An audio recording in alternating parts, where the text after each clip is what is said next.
When I was 11, I picked stocks. I had the whole wrong idea. I was interested in watching stocks, and I thought stocks were things that went up and down, and I charted them. I read books on technical analysis. I read Edwards and McGee. I think that was the classic then. Hundreds and hundreds of pages. And I read that whole thing over and over again. I read everything. And I thought the first 8 years, I thought the important thing was to predict what a stock would do and predict the stock market. And then I read Ben Graham, when I was 19 or 20.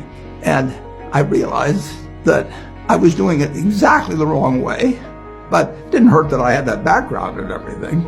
I rejiggered my mind, and when I read the book, The Intelligent Investor, and from that point, I never bought another stock. I bought businesses that happened to be publicly traded, but I became an owner of a business, and I did not care whether a stock went up or down the next day or the next week or the next month or the next year, and I didn't have any idea what it would do. I didn't know what the stock market would do, but I knew businesses.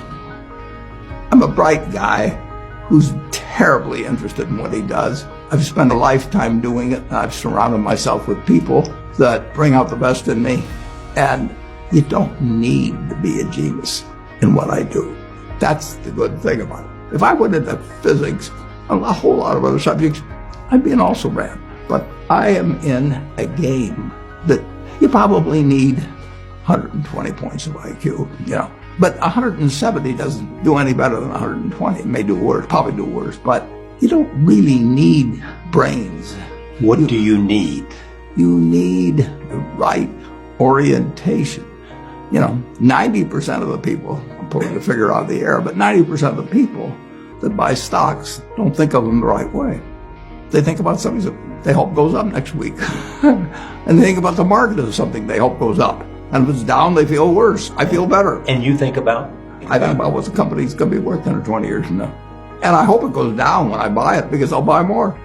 I try to keep my competitive spirit in a game where I can win. I do know this. When I want to do something, I always want to do it big. I put my whole net worth in City Service Preferred, $114.75. And I've never, since that day, March 11th, 1942, I have never had less than 80% of my money in American business. You can call them stocks. Or equities. But I see them as American business. I've owned a piece of American business, at least 80% at all times. I don't want to own anything else. I want to own a home and, things my family wants and all that.